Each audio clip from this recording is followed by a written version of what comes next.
roaring back in 2022 thanks to movies like Top Gun Maverick and Minions: The Rise of Gru. Well, last weekend, Dwayne "The Rock" Johnson's new action movie Black Adam also turned out to be a box office blowout. My son sacrificed his life to save me. Open fire! Now, I kneel before no one.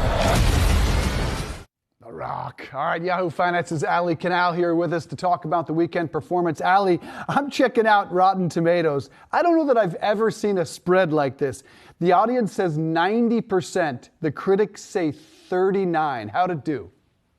Ooh, I know. And you know what? That's an interesting spread as well, because we've been seeing the critics be more harsh to some of these types of movies where the audience score tends to be a little higher. But overall, though, pretty strong weekend. If we take a look at the numbers, Black Adam delivered a very big opening weekend, $67 million in its domestic debut, and the first film since July to top $50 million. This is great news for Warner Brothers, which has been really committed to reviving the DC franchise to better compete with Disney's Marvel franchise. And obviously, great news for The Rock as well. This film delivering his best domestic opening as a leading man, a long time coming from him. And according to the studio, premium formats, so IMAX screens, they accounted for about 44% of overall domestic ticket sales. So another sign when it comes to strong box office appetite, as those types of tickets tend to be a bit more expensive. Now, elsewhere at the box office, we had George Clooney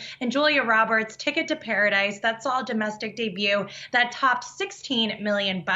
Expectations were set in the low to mid-teens, so another beat on industry estimates there. Analysts that I've spoken with said that this rom-com could have some potential staying power through the holidays, even through the end of this year, as these types of films tend to play the long game when it comes to ticket sales. But obviously, a strong case can be made, especially when we think about those reviews. And depending on the genre, of course, that you have an A-list star, audiences are going to show up. Year to date, box office attendance levels are still down about 30% compared to pre-pandemic times. However, the amount of movies is also significantly down. So that's really important to think about. We just have a little more than 1/3 of what we saw in 2019. And that's been the biggest uphill battle for theaters, and that's not going to really improve until 2023. We only have 3 big releases that will take us through the end of the year. We have Black Panther, Wakanda Forever, that's out November 11th. Disney's Strange World is out November 23rd, and then Avatar: The Way of Water on December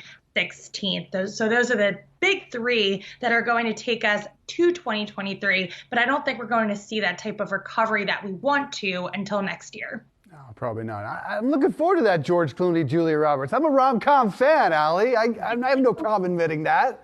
I'll see it. Allie Canal, good to see you. Thank you.